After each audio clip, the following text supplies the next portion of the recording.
بسم الله الرحمن الرحيم والصلاة والسلام على أشرف المرسلين. Salam alaikum, bonjour tout le monde. Dans cette vidéo, je vais partager avec vous troisième chapitre du module modulation numérique. Aujourd'hui, Inch'Allah, on va voir l'interférence intersymbole. Avant de commencer, on va commencer par un petit rappel sur le filtrage. Nous avons que la fonction filtrage est présentée en différents endroits de l'émission et réception afin de réduire la bande passante du signal, cela deux raisons. Premièrement, limiter l'occupation spectrale du signal et le transmettre sur un canal à bande étroite sans perturbation des canaux adjacents. Deuxièmement, bloquer les signaux indésirables hors bande passante et limiter le bruit dans le cas du bruit blanc sous amplification en puissance et directement proportionnelle à la bande passante du canal. Nous avons aussi que la réponse des filtres peut être caractérisée soit dans le domaine fréquentiel par la transformée de Fourier ou bien à la fréquence de coupure par la transformée de Fourier, la fréquence de coupure, soit dans le domaine temporel par la réponse impulsionnelle. Ces filtres peuvent être analogiques, passives RLC, synthétiques, synthétisés par des composants numériques de traitement du signal. Donc, nous avons un signal binaire. On va faire un traitement après la mise en forme de notre signal. On passe à la modulation, amplification, filtrage. Après filtrage, par exemple, passe-bas, l'opération inverse, amplification, démodulation, traitement du signal, traitement de notre signal. Voici la position typique du filtrage dans une chaîne de traitement de signal. La figure ci-dessous indique les positions typiques des filtres dans une chaîne de traitement qui ne sont pas présentées.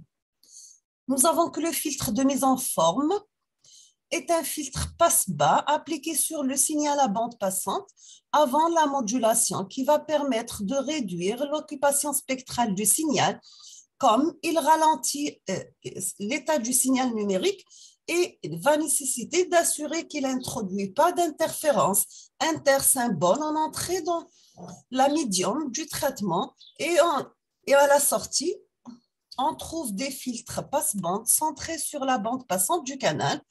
Ils servent à supprimer le bruit hors bande. On trouve ainsi un filtre de mise en forme en sortie de l'étage de démodulation afin d'annuler l'interférence intersymbole. Deuxièmement, on va voir l'impulsion en sinus cardinal. Donc, nous avons la fonction porte ou bien rectangulaire pour transformer de Fourier sinus cardinal. Le sinus cardinal domaine temporel a pour transformer de Fourier l'impulsion porte domaine fréquentiel. Donc, ça, c'est la comparaison entre le spectre d'amplitude recte et sinus cardinal. Donc, il est intéressant de remarquer que la transformée de Fourier d'une fonction sinus cardinal donne une fonction rectangulaire.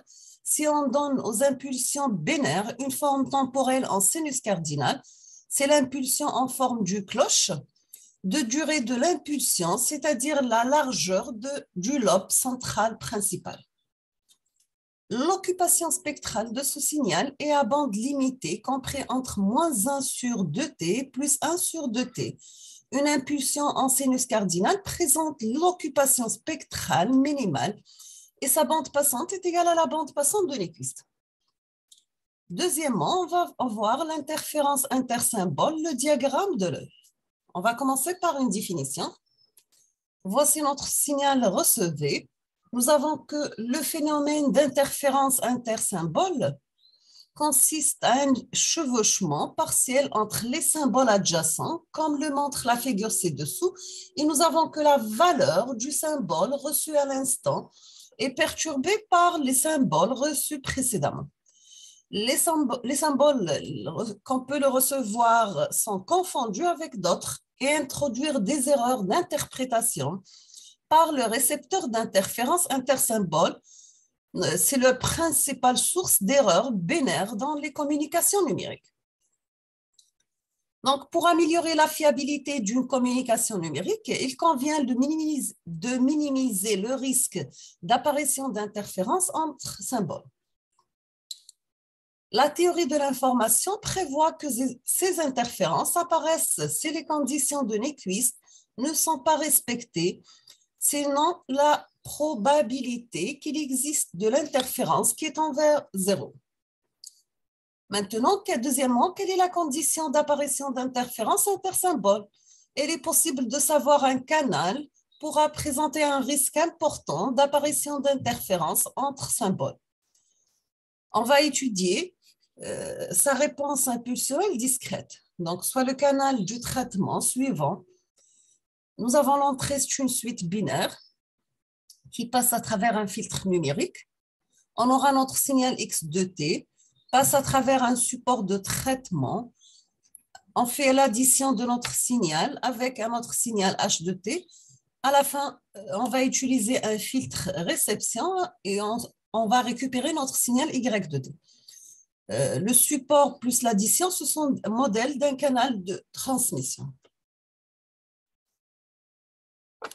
Donc, supposons qu'un émetteur transmette une séquence binaire AI sous la forme d'un signal X de T, où C de T représente la réponse impulsionnelle du filtre d'émetteur et la période TS, c'est la période du symbole binaire. Nous avons X de T, c'est la somme de AI par S de T moins I par la période T de S. Le signal est ensuite transmis à travers le support de traitement et caractérisé par une réponse impulsionnelle H de T, HC de T qui ajoute un bruit.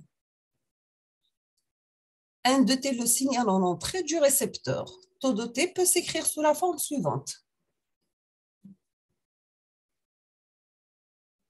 Le type de bruit peut être additif gaussien, d'accord? Nous avons taux de T égal à X de T convolu avec C de T plus N de T. Donc, la séquence d'entrée des N, filtre émetteur de réponse impulsionnelle HE de T. À la sortie X de T, on va faire un autre filtrage HC. Et à la fin, on va utiliser le taux, c'est l'addition, la sortie de l'addition de notre signal X de T par S de T par plus H de T. Donc, on va utiliser pour taux de T, on va le transmettre à travers un filtre récepteur de réponse impulsionnelle HR de Z et la sortie, c'est le signal G de T. Nous avons que le message suivant 2, 0, 1, 0, 1, 2, 0, 3, 1, binaire émis. On va faire un regroupement par 2, donc 2, 0, 1, 2, 1, 0, pardon, 1, 0, 0, 1 et 1, 1. Les AK, nous avons les symboles pour les AK, c'est plus 3, 0, 0, c'est moins 3, 0, 1, c'est moins 1, 1, 1, c'est plus 1. Donc, en utilisant les symboles MR, étudié chapitre numéro 2. Pour E de T, c'est la somme de K appartient à T de AK Dirac de T moins K par T de S. X de T égale à E de T convolué avec la réponse HE de T. X de T égale, on va remplacer E de T par sa valeur qui est égale à la somme des AK Dirac de T moins KTS convolué avec HE. On obtient que X de T, c'est la somme de K appartient à Z, les nombres complexes de AK par Dirac fois H de T moins KTS. On obtient à la fin que notre signal X de T égale une somme de K appartient à Z, les nombres complexes bien sûr, des AK HE de T moins KTS. Donc, voici pour avoir taux de T, c'est S de T convolué avec H de T, sachant que H de T, c'est le bruit gaussien. La composante S de T, elle est donnée par la formule suivante. Nous avons S de T, c'est X de T convolué avec HC de T, qui est égal à une somme de AK par HE de T moins KTS convolue avec HC de T, qui est égal à la somme de AK par HE fois HC de T moins KTS, et on va remplacer HE convolue avec HC par H. Donc, on obtient que notre signal S de T égale la somme des AK par H de T moins KTS. Donc, finalement, on aura notre signal taux de T. C'est la somme des AK, H de T moins KTS plus H de T. On aura à la réception un signal taux de T passe par le filtre de réception. Nous avons à la sortie de filtre Y de T qui est égal à taux de T convolué avec HR de T. On va remplacer taux de T par sa valeur. On obtient qu'une somme de K appartient à grand Z de AK par H de T moins KTS plus N convolué avec HR de T. À la fin, on aura une somme de AK par H convolue avec HR de T moins KTS plus N de T convolue avec HR de T. Y de T finalement égale une somme de K appartient à Z de AK par G de T moins KTS plus B de T. Finalement, le signal de sortie est échantillonné d'une manière synchrone avec l'émetteur. Le cas disquet, on va remplacer T par KTS. Donc, on aura Y de KTS. C'est la somme de N appartient à Z de AN par G KTS moins NTS plus B KTS.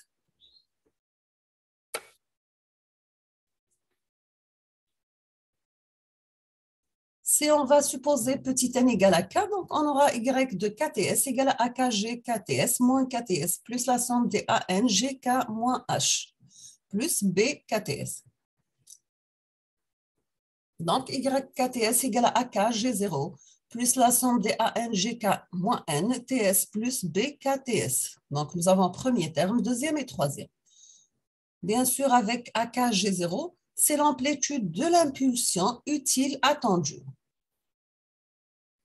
Deuxièmement, c'est le terme parasite de l'interférence qui représente l'effet à l'instant KTS dû au symbole adjacent de K-1 et symbole de K plus 1. Donc, vous avez ici le AK par G0 en rose, le K par deuxième signal en rouge et le troisième signal en noir. Donc, c'est un exemple d'interférence entre symboles. Maintenant, on va voir le diagramme de l'œil.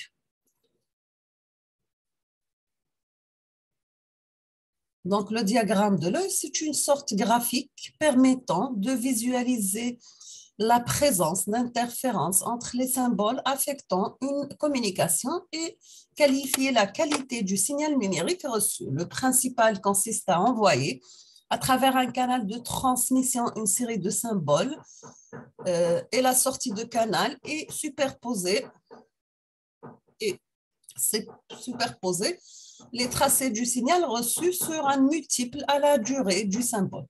Ce type de diagramme peut être généré à l'aide d'un oscilloscope synchronisé sur le débit du signal. Le remplacement du résultat graphique avec un nouveau a donné le nom à ce diagramme. La figure suivante donne un espace du signal binaire et le diagramme de l'œil. Donc, voici le signal envoyé à l'émission. Et à la réception, on aura l'interférence. Et bien, c'est notre diagramme de l'œil. Nous avons aussi que le diagramme de l'œil, sa lecture fournit des informations sur les performances du chaîne de transmission. L'ouverture verticale ou bien la hauteur de l'œil donne la marge en termes de bruit sur les niveaux. Plus l'ouverture est faible, plus la présence de bruit sera causée par des erreurs de décision sur les niveaux. L'ouverture horizontale ou bien la largeur de l'œil donne la marge en termes d'écart temporel entre les instants d'échantillonnage idéal et tous autres temps d'échantillonnage, c'est-à-dire les moments où la probabilité d'épreuve est minimisée de situer à l'instant pour l'œil présente sa plus grande ouverture. La pente de fermeture et l'ouverture donnent la sensibilité aux erreurs temporelles. Maintenant, on va voir l'annulation de l'EES, la condition de Nyquist. La condition de Nyquist dans le domaine temporel. Donc, si nous avons un signal soumis à l'échantillonnage en réception Y de T, supposons que Y de T comprenne qu'une partie signal et la partie bruit étant absente. Donc, Y de T s'écrit après échantillonnage de YKTS égale à AK par G de 0 plus la somme des AN GK de moins N par TS. Bien sûr, indifférent de K. Les EES et nuls, c'est la formule suivante, elle doit être vérifiée. La somme des ANGK moins NTS égale à 0, quel que soit AN. Donc, on aura G de K moins TS est égal à 0 pour K égale à N, 0 pour K différent de N. G de T égale à 0 pour T égale à TS, 2TS, KTS. En d'autres termes, la condition nécessaire est suffisante pour ne pas avoir d'interférence et que l'impulsion G de T possède la propriété suivante. Il faut G KTS égale à G0 par Dirac de K et G de 0 différent de 0. Bien sûr, avec Dirac de K, c'est le symbole de Kronecker. Dirac de K est égal à 1 pour K égale à 0 pour K différent de 0. Nous avons aussi que l'impulsion G de T peut être de durée et de forme quelconque, mais tous les échantillons à l'instant KTS doivent être nuls. Le critère de Nyquist assure que chaque échantillon du signal reçu provient d'un seul symbole et permet d'effectuer une décision symbole par symbole. Le filtre G de T représente le canal entier, filtre d'émission, support de transmission, filtre de réception. On aura G de T est égal à H de T convolué avec H de C convolué avec H de R. Et les canaux de Nyquist s'il vérifie la condition précédente. Exemple des impulsions vérifiant la condition de Nyquist dans le domaine temporel. On remarque que cette impulsion, elle est non bornée, mais elle s'annule à tous les multipliés à T de S. Pour G de T, c'est une impulsion bornée, centrée à T égale à 0, et vérifie la condition de Nyquist. Maintenant, on va voir la condition de Nyquist dans le domaine spectral. Si la condition de Nyquist dans le domaine temporel est vérifiée, l'échantillonnage avec une période T de S de l'impulsion de base G de T conduit alors à une seule directe, le point 0. On aura Y de KTS égale à AKG de 0 lorsque les AK sont nuls à l'instant de l'échantillonnage. On aura la somme de Gn moins KTS égale à G0. Donc la somme des GK par Dirac de T moins KTS égale à G0 par Dirac de 0. En prenant la transformée de Fourier des deux membres, en déduire la condition dans le domaine spectral ou bien fréquentiel, on aura 1 sur TS, la somme de K appartient à Z de GK Dirac de F moins KTS égale à G de 0. Donc la somme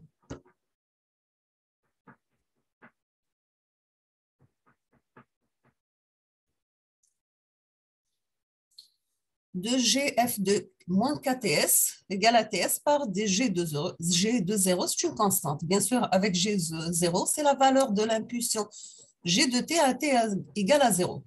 G de F, c'est la transformée de Fourier de G de T. Cette égalité ne peut être respectée que si toutes les répétitions de G de F se chevauchent les unes des autres. Voici le signal résultant avec chevauchement. Cette condition peut être réalisée, c'est B supérieur à 2TS, donc B supérieur à 1 demi D de S, et D de S égale à 1 sur TS.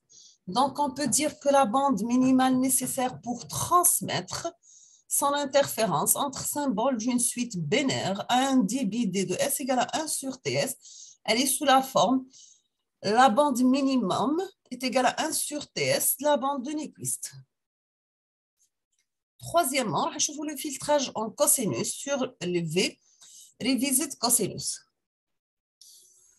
Pour éviter l'interférence entre symboles, annulés, la forme temporelle des impulsions doivent être choisies de telle manière qu'elles occupent une bande de fréquence étroite.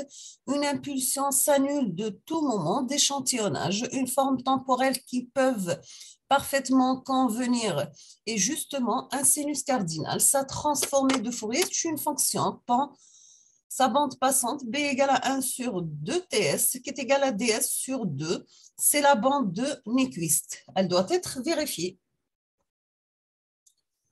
Le canal de Nyquist en cosinus sur le V, c'est un exemple important pour résoudre un canal de Nyquist.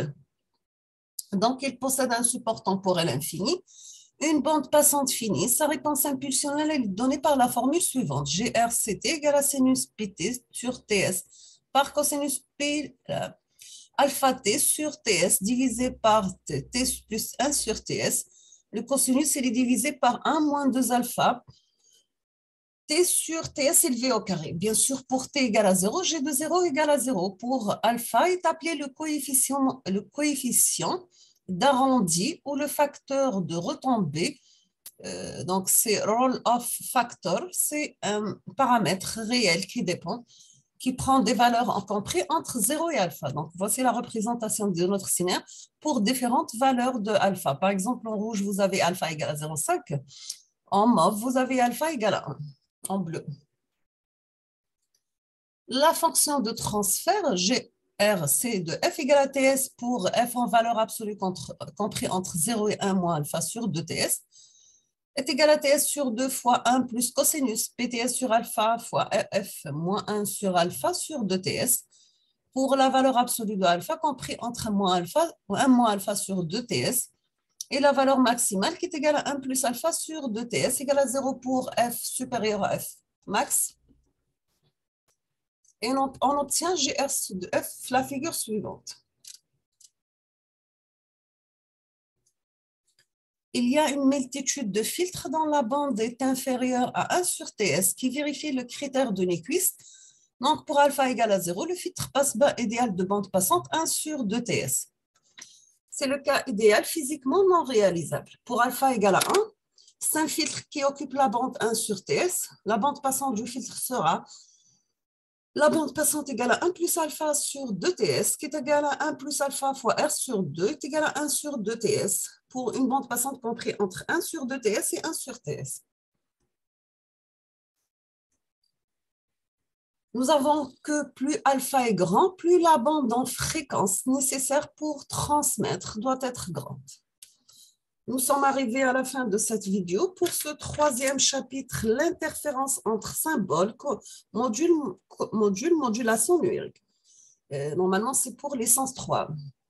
Je m'excuse pour la qualité de l'écriture et les fautes qui existent sur la vidéo parce que c'est un cahier d'un étudiant qui écrit mal et qui écrit avec beaucoup de fautes.